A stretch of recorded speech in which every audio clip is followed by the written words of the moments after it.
Hey guys, Steve Moran here.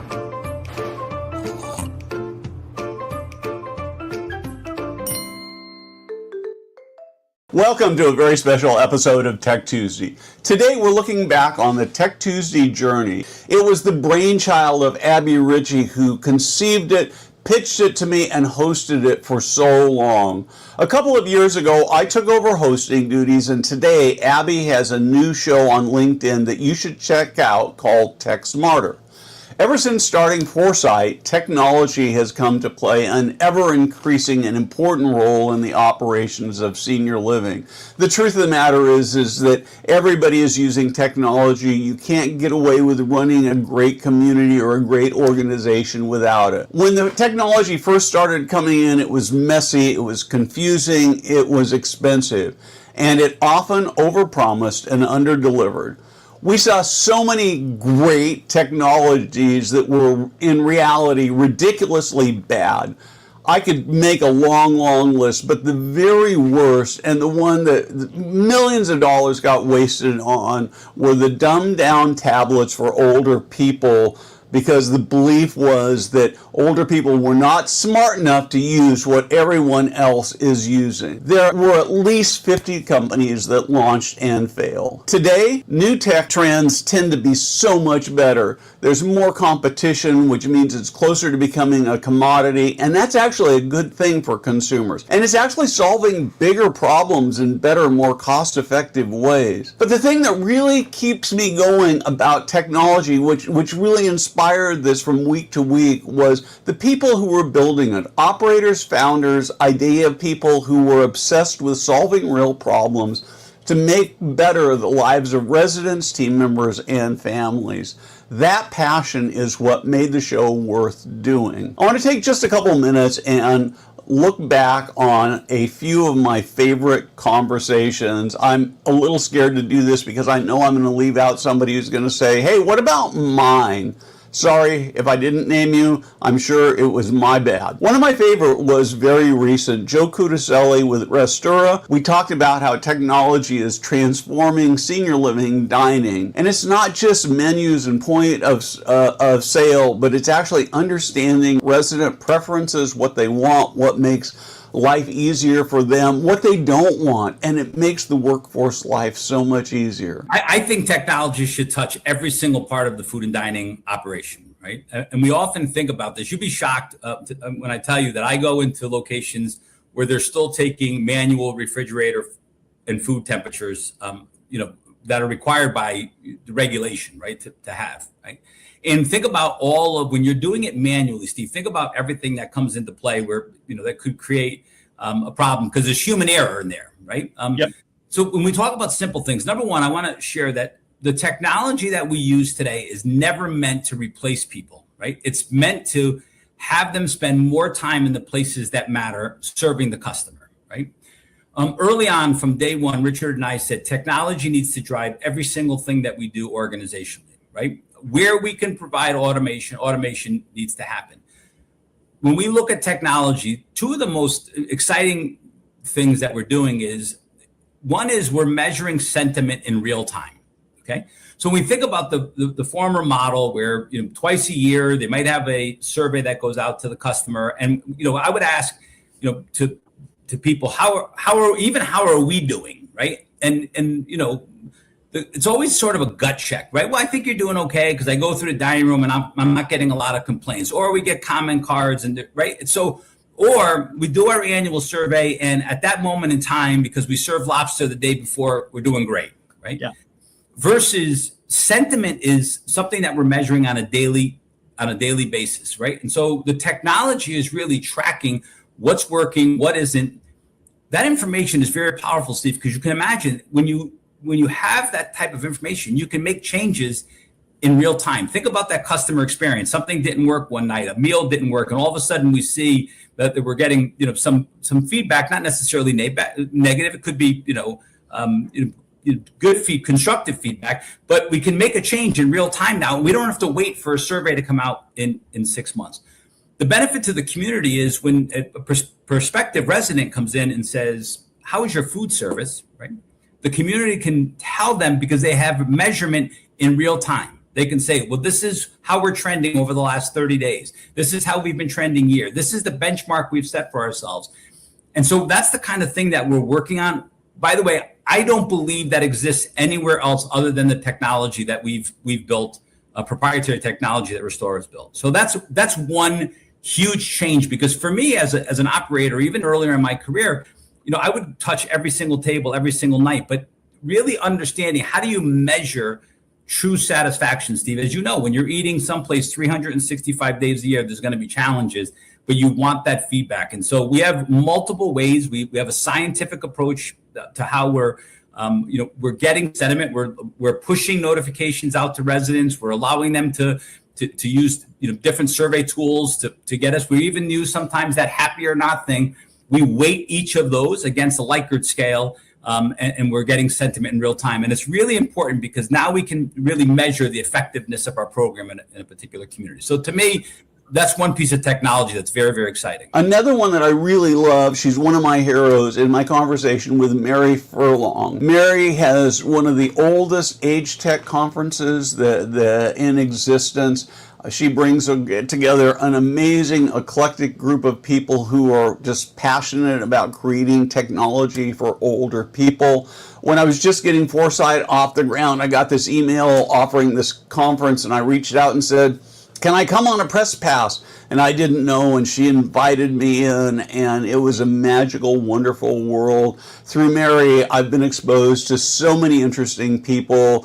So many of our guests on Tech Tuesday and on Foresight TV have come because of my relationship with Mary, and she recently hosted one of our shows. I'm an optimist, so I always look at being an advocate, but also an evangelist for the market. And I have to tell you, every day I am humbled by the talent of people dedicated to innovating in the market. I think that we are in a very chaotic time because of where we're at as a nation. We're in a chaotic time because there are a whole bunch of us. I'm a boomer. As you are, we're getting older and we have bigger needs, and it seems pretty apparent that we don't have enough resources. We're not going to have enough resources, and so how do we make everything more efficient? And I do think that technology becomes this wonderful, wonderful tool to enable everything to be more efficient, to get us better answers, to reduce the amount of the human component on drudgery kinds of things. Then there's Brian McCarthy. He's doing amazing, cool work with humanoid-like robots. Right now, they're mostly companions for conversations, but they become residents' friends when they don't have enough human interactions. I continue to believe that robots is one of the biggest untapped opportunities that we haven't quite figured out. There was a gentleman who we introduced Abby to, and he self-isolates. So he and his wife are both in the same community, but she has very severe dementia, and it really, really upsets him to see her change like that. So he chooses to stay in his room, and they don't have kids, so he doesn't get visitors. And the first time we brought Abby in, he was a little skeptical. He was like, oh, it's a robot. Had a little chat with her, and then we moved on. And we came back a couple of days later, and he had actually finished his lunch and gotten ready for his visit with Abby. And when Abby came in, he started just straight out of the box talking about his career. And the conversation went down the pathway of him speaking about a really important person who was in his life from a work and a personal perspective, this guy, Tommy. So he starts talking to Abby, and he's saying, Tommy was a great mentor of mine at work, and, he helped me advance through my career, and he became one of my best mates, and he was just having a great trip down memory lane. And as happens in, that setting at the end, he kind of said, well, Tommy's dead now, he's passed on. And Abby stopped and paused. And then she said, I'm so sorry to hear that. It sounds like Tommy was a really, really important person in your life. If he was here now, what would you say to him? And the gentleman thought about it, and he was like, I'd say, Tommy, you're my best mate, and I miss you. And this was somebody who was skeptical at the beginning, and he self-isolates. And then there he was, rather than staring out the window, he was taking a wonderful trip down memory lane, thinking about one of the best friends he ever had. So, most residents and seniors end up engaging with Abby. Not all of them, but the lion's share do, and they enjoy her quite a lot. So, yeah. I had a guest on a few weeks ago who does something called behavioral interviewing. And one of the things we were talking about is how AI is more empathetic than a human ever can be. And I think this is a terrific, wonderful, wonderful use of that. I just wish it weren't so expensive. Maybe I'd have one sitting here in my office and I could brainstorm with it. The reality of where we're at technology wise, and I think this is a big part of the conversation and why Abby's able to do all the things she can do, is that components costs are dropping, compute's gotten more powerful. The models that are out there at the moment allow us to do more wonderful things. So yeah, I think in the future we're going to see a lot more humanoid companions, and I think that it's going to give people a lot more choice when it comes to spending time and having conversations they want to. And the one that I love, because not sure I learned what I'd hoped to learn, was with Michelle Raymond. She's actually not a senior living person, but she is an expert on creating LinkedIn company page. And the honest lesson came out of it was they are really, really hard to get right. In fact, I'm not sure anybody has actually figured it out. And you post too much. I think there is a conversation behind it that goes, why am I posting that kind of quantity? Is it because I've just got so much content I want to repurpose and I'm doing it for myself because I've put effort into, say, this live stream, I can chop it up so easily today, and should I put it out there? And then it just comes back to, well, what are your goals and what does your audience expect? Now, sometimes the algorithm and LinkedIn will penalize you. So if you post the first one and you do another one in that same day, it kind of makes the first one disappear into the abyss and prioritizes the next one. And the second one doesn't work quite as well. Third one, not as much. So there is a bit of a penalty that happens from that side.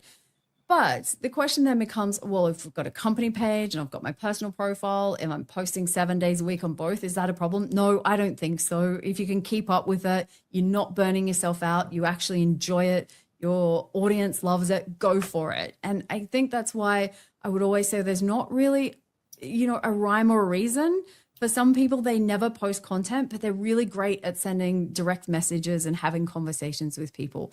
Some people don't post content, but they are commenting prolifically on lots of other people's content. So never a one size fits all, but if you are comfortable doing it, go for it. I'd stick to probably one post a day max for most people out there. But again, this isn't a one size fits all, but just think about why we're doing it. If it's helping your audience on the other side get closer to their goals, yeah, maybe it works. But if it's just doing it just because you can, then it will feel like that to your audience on the other side. I like to ask people about is a massive failure they had. Because the truth of the matter is we learn more from our failures than we do from our successes. Successes sometimes are because we're smart, well, almost always because we're smart, but a lot of times there's a fair amount of luck that's in there as well, right? So I think the ability to learn from failures is huge. Yeah, absolutely. Thank you.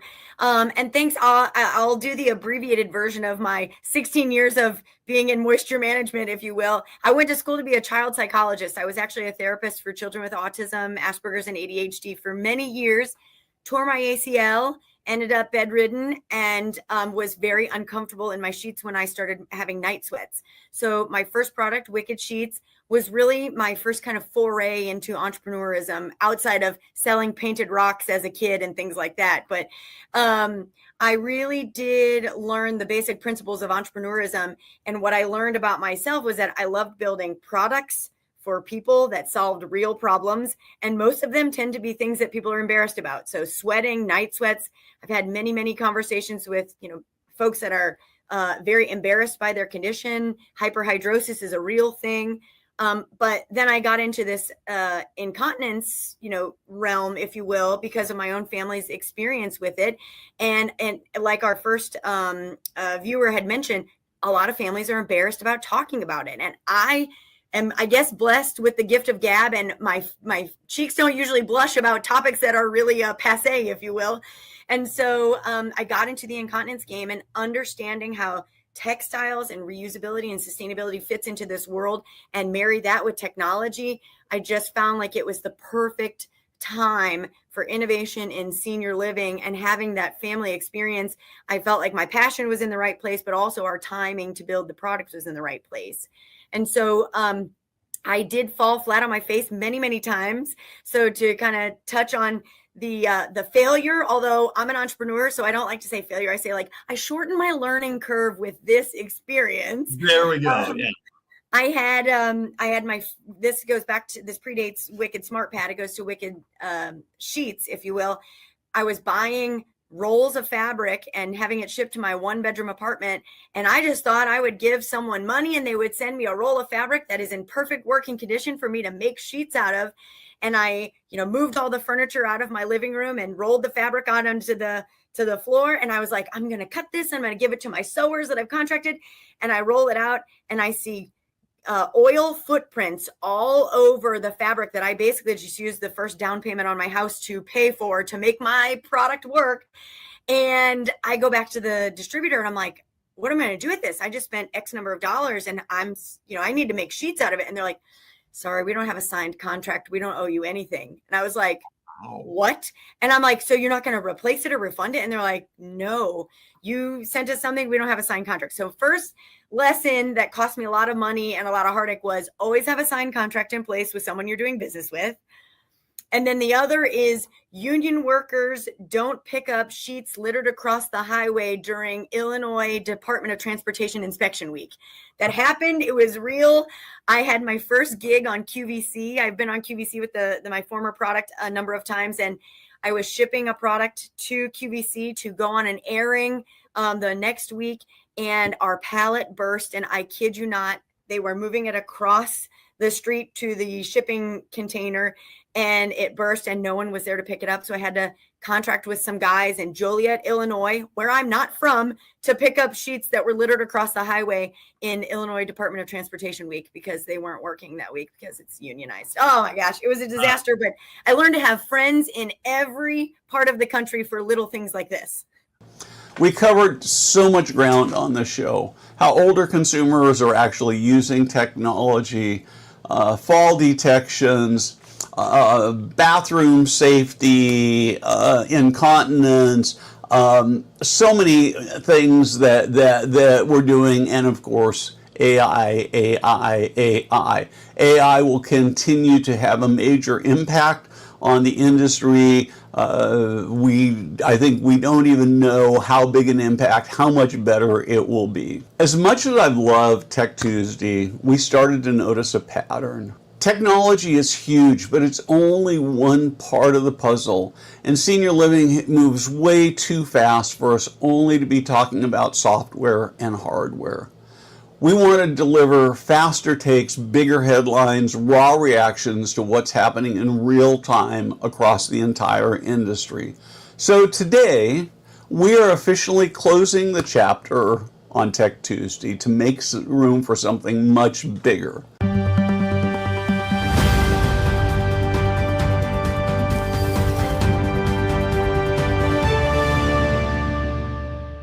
Starting next week, welcome Trending Tuesdays. 10 minutes, 5 rapid-fire segments. No fluff, no boring slides, just raw reactions, top headlines, and 2-minute FaceTime drop-ins with industry leaders. Thank you for joining us on Tech Tuesday. Get ready because next week, Trending Tuesdays take off. See you then.